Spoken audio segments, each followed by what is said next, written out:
Análisis Mundial, el podcast del Observatorio de Asuntos Internacionales y la Escuela de Periodismo de la Universidad Finisterre.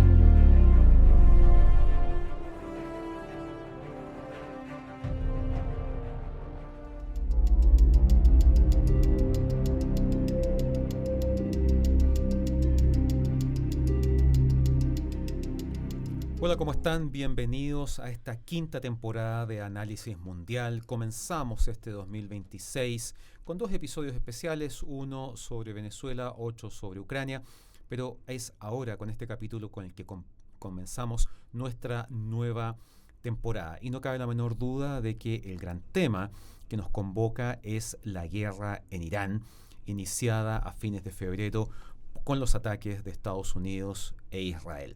Por eso hemos considerado necesario, imprescindible, poder ofrecerles a todos ustedes, estudiantes, público general, todos nuestros seguidores a quienes saludamos y agradecemos su fidelidad, la posibilidad de ofrecerles dos capítulos especiales para comenzar esta temporada. Uno en el cual vamos a abordar precisamente los antecedentes, el contexto, la información que se necesita para entender los acontecimientos del presente. Y un segundo episodio ya disponible en donde analizaremos específicamente el desarrollo de esta guerra próxima a cumplir sus primeros 15 días. Saludo, como es de costumbre, a mis colegas, la profesora Vanessa Cárdenas. ¿Cómo estás, Vanessa? Muy contenta de retomar Análisis Mundial. ¿Verdad que sí? Y el profesor Luis Lira. Hola, ¿qué tal, Alberto? Vanessa, como siempre, un gusto estar conversando estos temas con ustedes. Lo mismo digo, los eché mucho de menos durante las vacaciones, así que en este capítulo lo que vamos a hacer es, precisamente lo mencionado, abordar las claves para poder comprender mejor este conflicto. Y sin duda que para eso es necesario volver a los años 50, 60, comienzo de los 70, cuando Irán era un país muy distinto al que conocemos hoy en día. En primer lugar, era una monarquía en donde su figura máxima, ¿verdad?, el Shah Mohammad Reza Pahlavi, tenía un poder enorme y se caracterizaba por buscar un acercamiento muy estrecho con Estados Unidos. De hecho, durante esas décadas, el principal aliado en Medio Oriente, además de Israel, era Irán, precisamente en lo político y también en lo energético. Irán era un importante proveedor de petróleo para Estados Unidos. Sin embargo, lo cierto es que esta relación muy estrecha, que incluso se concretó en decisiones tan simbólicas como que Estados Unidos le vendiera aviones de combate F-14 Tomcat. Para los que han visto Top Gun, al menos la primera es la aeronave de Tom Cruise, ¿verdad? Y en ese entonces, en los años 70, prácticamente ningún país tenía aviones de combate F-14, pero Irán era un aliado estrecho y por eso se los vende. El problema era que este estrecho aliado no era una democracia.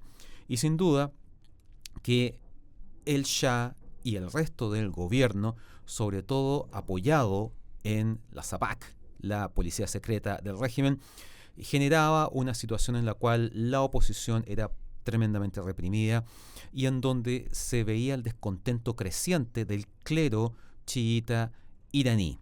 Ahí hay que señalar que, si bien el Islam tiene múltiples corrientes, las dos más grandes son la corriente sunita, que básicamente agrupa el 90% de los musulmanes del mundo, y la corriente chiita, que agrupa prácticamente al 8-10% restante. ¿Cuál es el gran bastión del Islam sunita?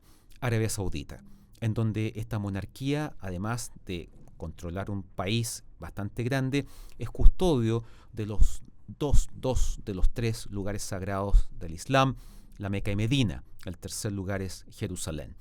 Y por otro lado, precisamente al otro lado del Golfo Pérsico, Irán, que no es un país árabe, sino un país persa, por lo tanto no habla árabe, sino farsí, es el gran bastión de la corriente chiita, y en donde el clero iraní tiene una fuerte capacidad de injerencia en la sociedad iraní. Ellos son los grandes impulsores de las revueltas que van a comenzar con protestas de estudiantes universitarios y que después van a galvanizar al resto de la sociedad en contra del Shah.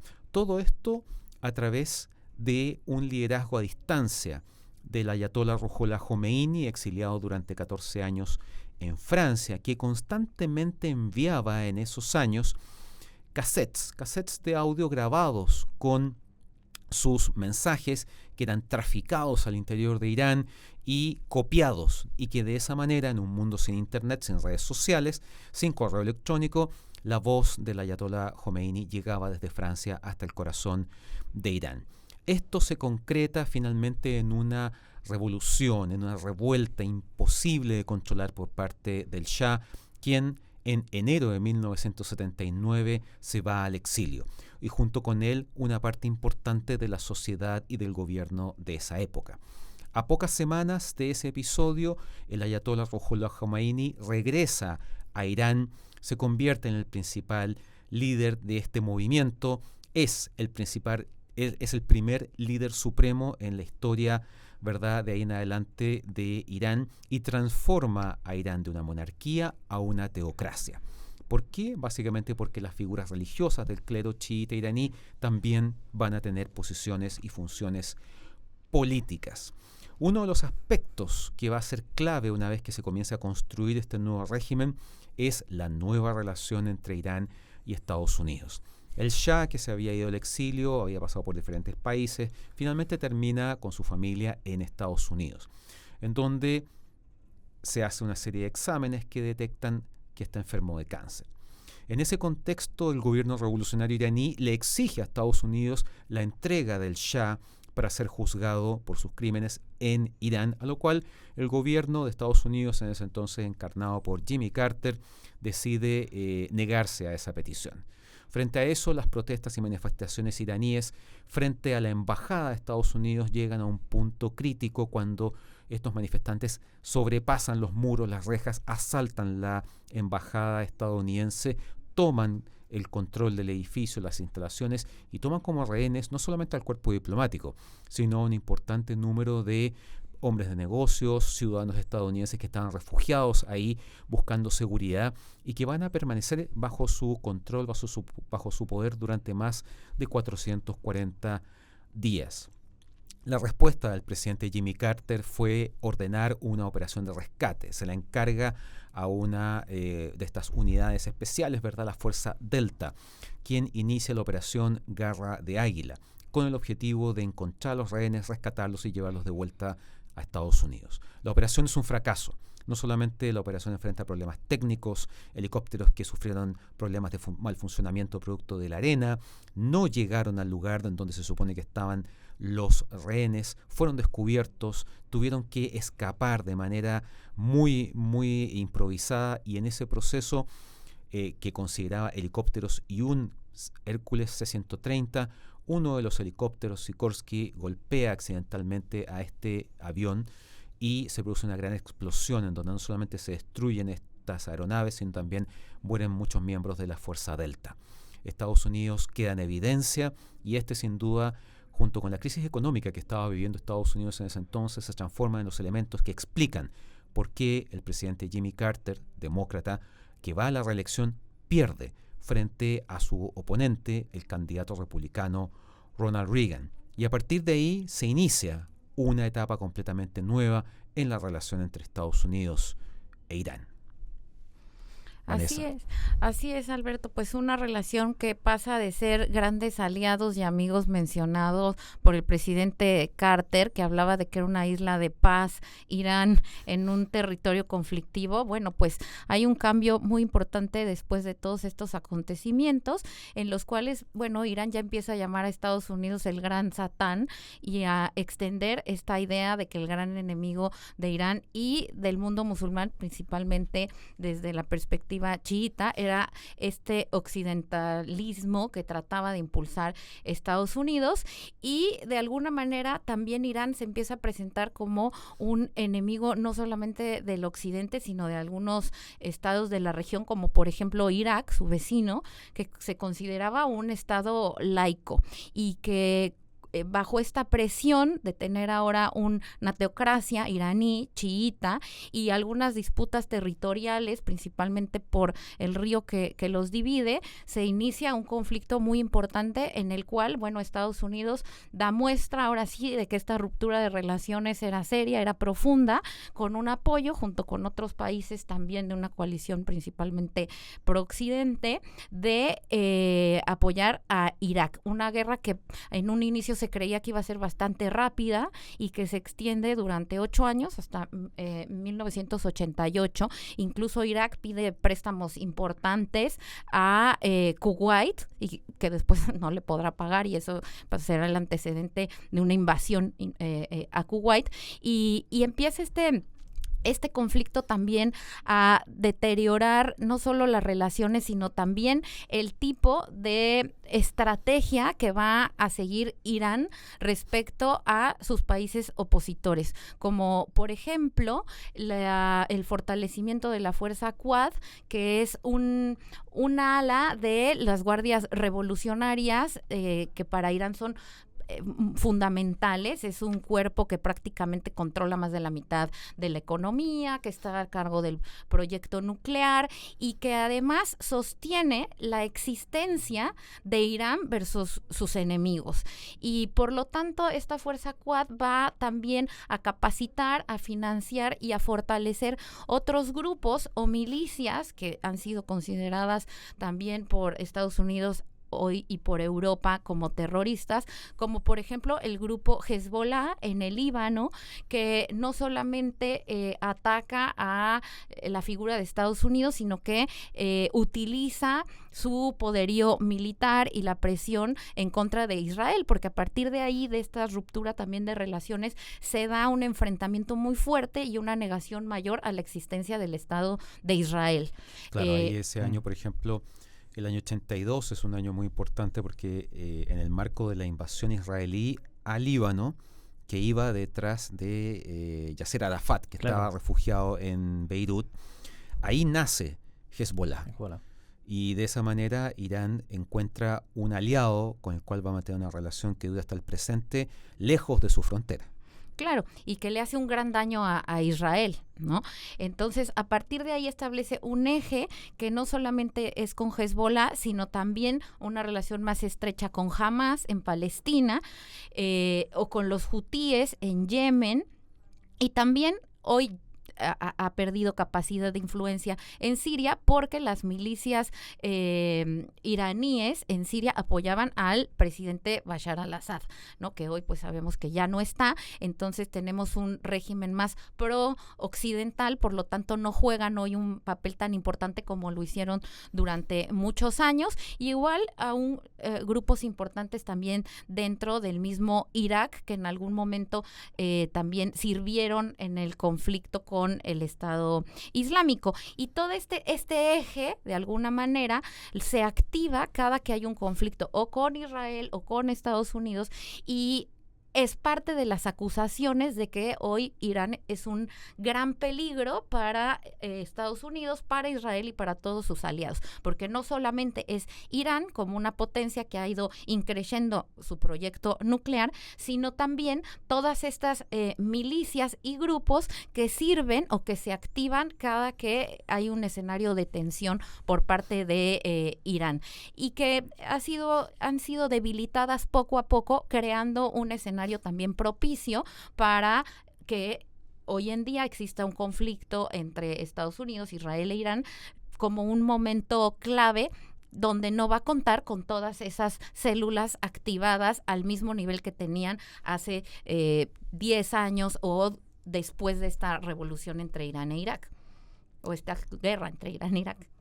Claro que sí, ahí lo que vemos es cómo Irán busca tener una presencia más allá de sus fronteras en Medio Oriente, y claro, es una situación que obviamente es imposible, geográficamente hablando, a través del uso de su ejército o la Guardia Revolucionaria, que es una fuerza paralela a las Fuerzas Armadas tradicionales iraníes, ¿verdad?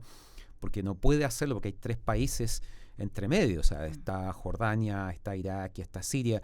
Es imposible llegar hasta Israel si no es a través de estos grupos que operan en los países vecinos. Luis, ¿cómo continúa esta historia? Pensemos un poco en el presente, en los instantes previos a los ataques que hemos estado siguiendo. ¿Cuál es el interés de las potencias mundiales en Medio Oriente? Sus recursos naturales, el petróleo y, en segundo lugar, el gas. Recordemos, ¿cierto?, a mediados de la década del 60 se empiezan a encontrar importantes yacimientos de petróleo que empiezan a aumentar el ingreso de estos países. Incluso muchos de ellos llegan a ser fundadores de la OPEP, que es este grupo de países productores de petróleo y que durante mucho tiempo han tenido una influencia importante en el control de los precios de este producto. El mismo petróleo, ¿cierto?, que es un producto sumamente volátil. Cualquier conflicto hace que su precio suba o baje, pero de manera gigantesca. Nosotros estamos acostumbrados desde esta parte del mundo, ¿cierto?, a tener nuestro cobre que sube de manera lentita, un poco dependiendo de cierto boom inmobiliario u otros factores, pero el petróleo precisamente es un bien que sube y baja muy rápidamente y del cual todavía las potencias han hecho un lobby para mantener su producción, ¿cierto? Porque se habla mucho de la tecnología eléctrica, los autos eléctricos, pero vemos todavía cómo el petróleo sigue siendo un buen negocio para el negocio automovilístico, ¿cierto? Y otros sectores. Paralelamente a esto, ¿cierto?, tenemos que identificar los 2 peces gordos de la región. Hemos hablado de Irán, que es el país chiita por excelencia, y por otra parte, justamente cruzando, si atravesamos nadando el Golfo Pérsico, llegamos a Arabia Saudita, que es el país sunita por excelencia. De hecho, ahí se encuentran Medina y la Meca, las ciudades más importantes del Islam, ¿cierto?, donde sus seguidores deben hacer un peregrinaje al menos una vez en la vida. Durante el mes de Ramadán. Durante el mes de Ramadán, claro. Y llama mucho la atención cómo estos países también empezaron a tener sus acercamientos con las potencias occidentales. Arabia Saudita ha tenido una profunda relación con Estados Unidos, en donde ya tiene sus bases militares instaladas, ¿cierto? También se produjeron ciertos hechos, ¿cierto?, como el hecho, la misma presencia estadounidense que fue criticada en territorio árabe, lo que llevó un poco en su momento a Osama Bin Laden a cambiar de bando y tomar a Estados Unidos por enemigo. También la misma monarquía árabe puede ser criticada por su actuar ante los ojos de Occidente, pero tienen este blindaje de Estados Unidos. Y por otra parte, ¿cierto?, Irán tuvo sus acercamientos ya en el siglo XXI con Rusia, un acercamiento geoestratégico y comercial, lo que lo llevó también a tener una relación importante con lo que llamamos el socialismo del siglo XXI en América Latina. Vimos cómo en países como Venezuela, Ecuador, Bolivia, Irán, esta ave rara un poco en el comercio internacional para esta parte del mundo, empezó a tener estrecha relación y vínculos con sus líderes, con Evo Morales, con Rafael Correa, y por lo tanto Irán empieza a integrarse mayormente en el aspecto político, en esta opinión internacional, un mundo que, si bien en el siglo XXI ya la Guerra Fría se había terminado, pero seguíamos en este bando. Rusia empieza a recuperar su influencia a través de Vladimir Putin y vemos cómo Arabia Saudita seguía siendo como un bastión importante de Estados Unidos. Y en materia energética también hay que tener presente el movimiento que están haciendo los países árabes en el llamado post-petróleo. O sea, hemos visto las ciudades del Golfo Pérsico son impactantes en sus construcciones, en su dinero, pero saben que un día el petróleo se les va a acabar. Por lo tanto, ellos están invirtiendo en comprar conocimiento, en utilizar todo ese presupuesto para hablar del postpetróleo. ¿Y cómo lo hemos visto? En la continuación de los nexos de estos países de Medio Oriente con el resto de Estados Unidos y también las potencias europeas. No es casualidad, ¿cierto?, que el último mundial de fútbol haya sido en Qatar. Qatar, precisamente, país que tiene presencia muy importante, especialmente con Francia, que es como su portaaviones diplomático, y a través de Qatar Sports Funding, que es el fondo de $2.000 millones que tiene Qatar para establecer sus redes en el mundo. El Mundial del 2034 va a ser en Arabia Saudita. Y también, ¿cierto? Este postpetróleo tiene que ver con tecnología, cómo el mundo árabe se ha comprado las universidades de Estados Unidos y de Europa, Cambridge, también Texas Technology, tienen su sede en los distintos países árabes, y cómo se han convertido también en grandes financistas de museos. Por ejemplo, está también el Museo del Louvre en Qatar.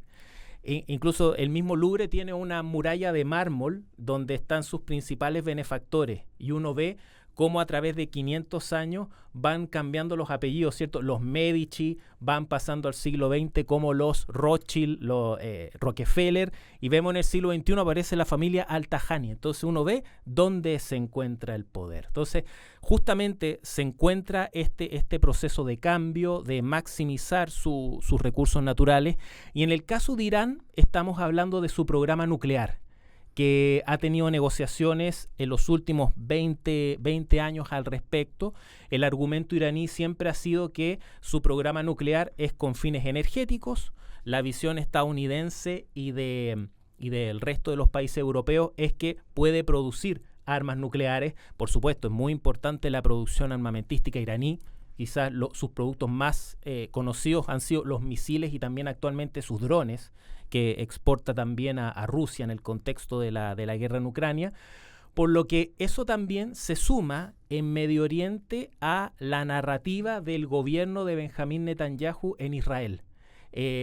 Precisamente uno de los argumentos del Likud y de Benjamín Netanyahu, que ya es el primer ministro con mayor tiempo en el poder en Israel, ha sido el papel de Irán en la seguridad de Israel. Por supuesto, esta amenaza también ha sido real. Recordemos, el presidente Mahmoud Ahmadinejad hace 15 años atrás hablaba de borrar a Israel de la faz de la tierra.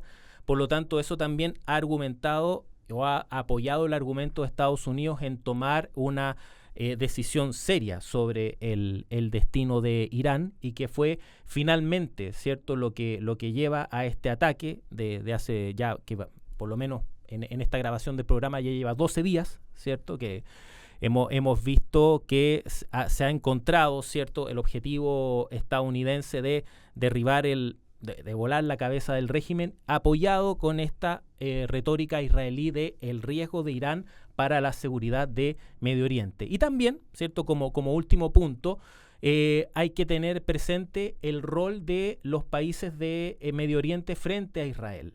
Hasta hace unos pocos años, ¿cierto?, solamente Jordania y Egipto tenían acuerdos de paz con Israel. Era reconocido por estos dos países, y en su primer gobierno Donald Trump avanzó en lo que llamaban los acuerdos de Abraham, también con su yerno Jared Kushner, para lograr un acercamiento con los países especialmente del mundo sunita. Se lograron acercamientos con Marruecos, con Bahrein, ¿cierto? Después esto continuó con Emiratos Árabes, y finalmente parecía como un éxito lograr el acercamiento con Arabia Saudita.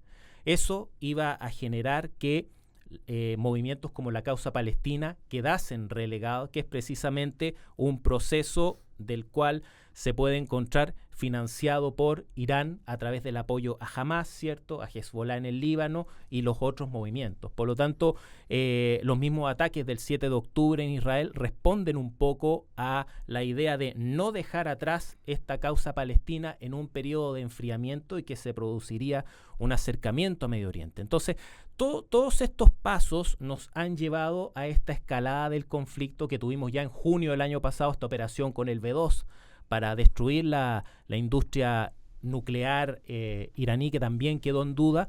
Y ahora Martillo de Medianoche. Martillo de Medianoche. Que después se convirtió en la guerra de los 12 días. Exacto. Lo mejor son para poner los nombres, ¿sí? Sí. Ahí, sin duda. Donald Creativos. Trump, claro, Donald Trump, que también tiene que jura de guata a sus votantes que él no va a meter a Estados Unidos en una guerra desgastante. Vamos a conversar después, que eso ya está en entredicho. Pero vemos esta escalada ya que podemos hacer un rompecabezas de los últimos meses. Ya yo creo que vamos a cumplir un año que podemos hablar del tema iraní. Entonces, esas son un poco, pienso, los puntos que hay que tener presente para lo que está pasando en Irán, su rol en Medio Oriente también y cuál es la relación con las otras potencias mundiales. Vanessa. Sí, yo creo que hoy en día tenemos a un Irán que está debilitado frente a este sistema de alianzas. Incluso, bueno, siempre se hablaba de qué iba a ser Rusia, qué iba a ser China. Entonces, más allá de las manifestaciones que acusan a Estados Unidos, etcétera, no hay un apoyo activo. Los países del Medio Oriente tampoco quieren mezclarse en un conflicto armado y vemos un Irán debilitado en sus milicias y también en su sistema de estados aliados que lo hacen ser un momento importante si es que Estados Unidos e Israel quisieran hacerle un daño y que detonan justamente los acontecimientos del 28 de febrero. Claro que sí. Bueno, les agradezco a ambos por ayudar a exponer cuáles son los antecedentes, las claves, los elementos que son necesarios conocer para poder entender mejor lo que está pasando en esta guerra en Irán, en el Golfo Pérsico, y cuáles son sus consecuencias. Ese ha sido el objetivo fundamental de este primer capítulo de la 5ª temporada de Análisis Mundial. Los invito a escuchar y ver el siguiente capítulo, quien es en el cual abordamos el desarrollo de este conflicto, las diferentes aristas que esto está teniendo y cuáles pueden ser sus consecuencias en el corto, mediano plazo. Así que, además de revisar todos nuestros capítulos anteriores, tienen que ver y escuchar el siguiente capítulo que está fuertemente conectado a este. Luis, Vanessa, muchísimas gracias. Un excelente día. Muchas gracias a ustedes. Nos vemos en el siguiente capítulo. Análisis Mundial, el podcast del Observatorio de Asuntos Internacionales y la Escuela de Periodismo de la Universidad Finisterre. Síguenos en Instagram como Obsinterfinis.